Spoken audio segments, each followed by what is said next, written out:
श्री गणेशाय नमः. श्री स्वामी समर्थ.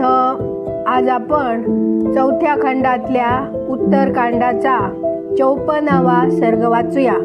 आपण श्री वाल्मिकी रामायणाच्या शेवटच्या खंडात पोहोचलेलो आहोत.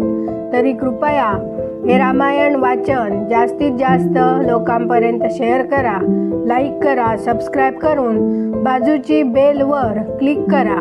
त्यामुळे आलेला प्रत्येक व्हिडिओ तुमच्यापर्यंत नक्की वेळेत पोहोचेल. आणि कमेंटमध्ये जय श्रीराम लिहायला विसरू नका. आता आपण 54वा सर्ग वाचूया. श्रीरामांच्या मुखातून सांगितली गेलेली ही कथा ऐकून शत्रुवीरांचा संहार करणारा लक्ष्मण दीप्त तेजस राघवांना हात जोडून म्हणाला, ककुस्थ कुलभूषणा, हे महर्षी आणि तो भूपाल दोघे देवांनाही वंद्य होते. मग त्यांनी आपल्या शरीराचा त्याग करून पुन्हा नूतन शरीर कसं बरं धारण केलं?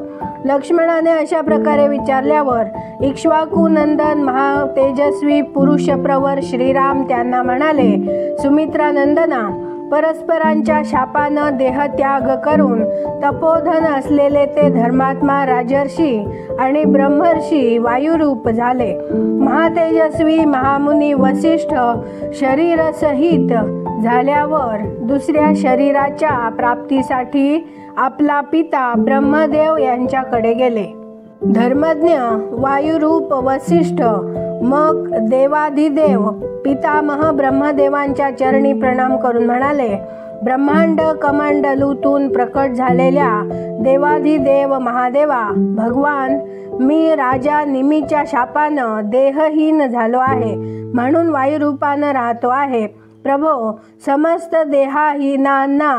देहहीनांना महान दुःख होतं आणि होत राहील, कारण देहहीन प्राण्यांची सर्व कार्य लुप्त होतात. म्हणून दुसऱ्या शरीराच्या प्राप्तीसाठी तुम्ही मजवर कृपा करा.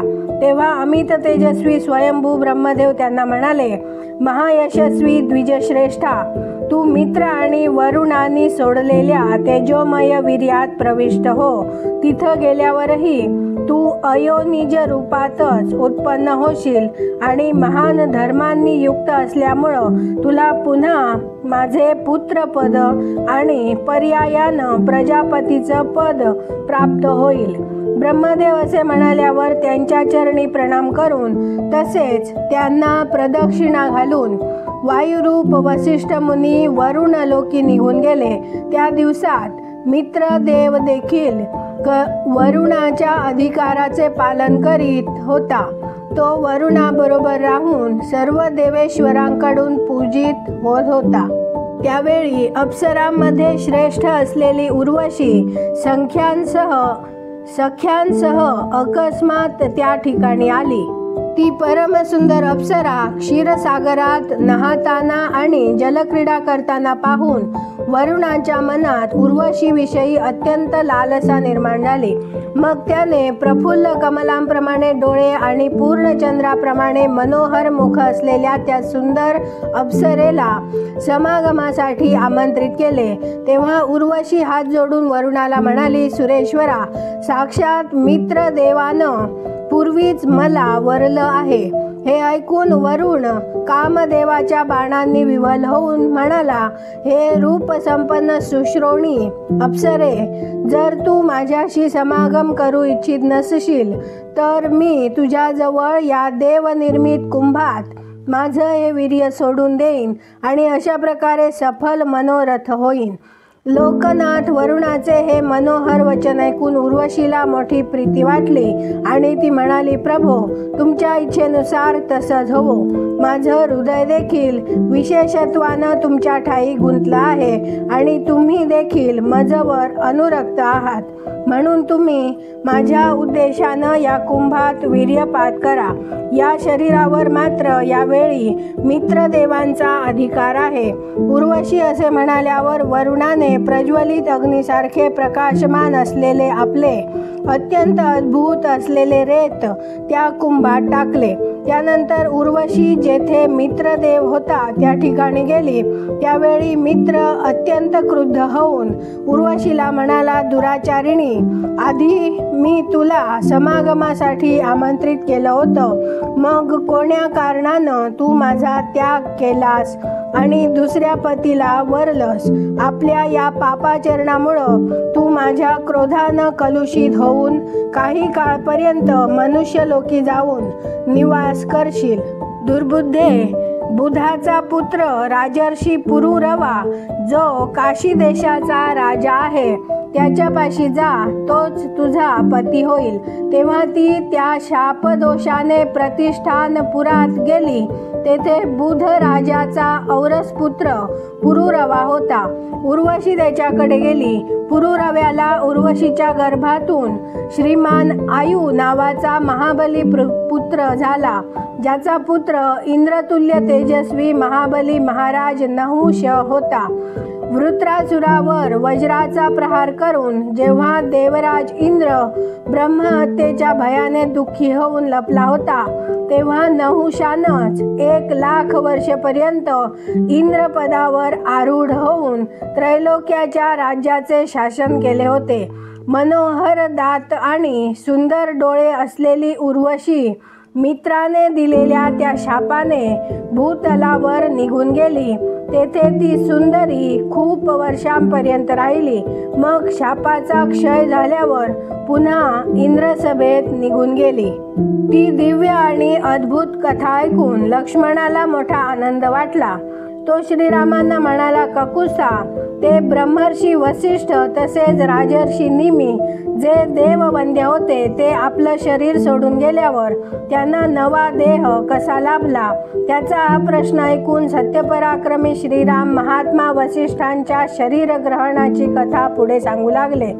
रघुश्रेष्ठ हा महात्मा मित्र आणि वरुणदेव यांच्या तेजाने युक्त असलेल्या त्या प्रसिद्ध कुंभातून 2 यशस्वी ब्राह्मण प्रकट झाले. ते दोघेही ऋषीमध्ये श्रेष्ठ होते.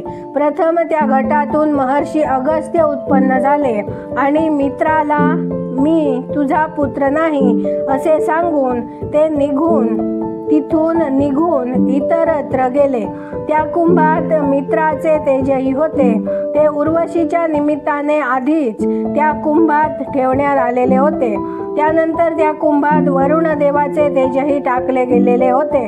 त्यानंतर काही काळानंतर मित्र आणि वरुणाच्या त्या वीर्यापासून तेजस्वी वसिष्ठ मुनींचा जन्म झाला. ते इक्ष्वाकू कुलाचे दैवत झाले. सौम्य लक्ष्मणा, महातेजस्वी राजा इक्ष्वाकूने जन्मग्रहण करताच त्या अनिंद्य मुनी वसिष्ठांची आपल्या या कुलाच्या हितासाठी पुरोहित पदावर नियुक्ती केली. सौम्य, अशा प्रकारे नूतन शरीराने युक्त वसिष्ठ मुनींच्या उत्पत्तीची कहाणी मी सांगितली. आता निमीचा वृत्तांत ऐक. राजा निमी देहापासून वेगळा झालेला पाहून त्या सर्व मनीषी ऋषींनी स्वतःच त्या यज्ञाची दीक्षा ग्रहण करून तो यज्ञ पूर्णत्वाला नेला. त्या श्रेष्ठ महर्षींनी पौरजनांच्या आणि सेवकांच्या मदतीने गंध, पुष्प आणि वस्त्रांसह राजा निमीचे ते शरीर सुरक्षित ठेविले. त्यानंतर जेव्हा यज्ञ समाप्त झाला तेव्हा भृगु म्हणाले, राजन, मी तुझ्यावर संतुष्ट आहे, म्हणून जर तुझी इच्छा असली तर मी तुझा जीवात्मा पुन्हा या शरीरात आणू शकेन. भृगूबरोबरच अन्य सर्व देवही अत्यंत प्रसन्न होऊन निमीच्या जीवात्म्याला म्हणाले, राजर्षी, वर माग. तुझं जीवचैतन्य कुठं स्थापन करू ते सांग. समस्त देव असे म्हणाल्यावर निमीचा जीवात्मा त्यावेळी त्यांना म्हणाला, सूरश्रेष्ठा, मी समस्त प्राण्यांच्या डोळ्यात निवास करू इच्छितो. तेव्हा देव निमीच्या जीवात्म्याला म्हणाले, ठीक, तर तू वायुरूप होऊन सर्व प्राण्यांच्या डोळ्यात संचार करशील. पृथ्वीनाथा, वायुरूपानं संचार करताना तुमच्यामुळे जो थकवा येईल त्यांचं निवारण करून विश्राम मिळवण्यासाठी प्राण्यांचे डोळे वारंवार उघड मीठ करतील असे म्हणून सर्व देव जसे आले होते तसे निघून गेले. मग महात्मा ऋषींनी निमीचा देह आणला आणि त्यावर अरणी ठेवून तो बलपूर्वक घुसळण्यास सुरुवात केली. पूर्ववत मंत्रपूर्वक होम करीत त्या महात्म्यांनी जेव्हा निमीला पुत्र लाभावा म्हणून अरणी मंथन करण्यास सुरुवात केली तेव्हा त्या मंथनातून महातेजस्वी मिथी निर्माण झाला. त्या अद्भुत जन्माचा हेतू ठरल्यामुळे त्याचे जनक असे नाव पडले. तसेच विदेहातून म्हणजे जीवरहित शरीरातून प्रकट झाल्यामुळे त्याला वैदेह म्हणू लागले. अशा प्रकारे प्रथम विदेहराज जनकाचं नाव महातेजस्वी मिथी होतं. त्यामुळंच हा जनकवंश मैथिल म्हणविला गेला. सौम्य लक्ष्मणा, राजश्रेष्ठ निमीच्या शापामुळं ब्राह्मण वसिष्ठांचा आणि ब्राह्मण वसिष्ठांच्या शापामुळं राजा निमीचा जो अद्भुत जन्म घडून आला त्याचं सारं कारण मी तुला कथारूपानं ऐकविलं. इथे 54वा सर्ग पूर्ण झाला. उद्या आपण 55वा सर्ग वाचूया. धन्यवाद. जय जय श्रीराम.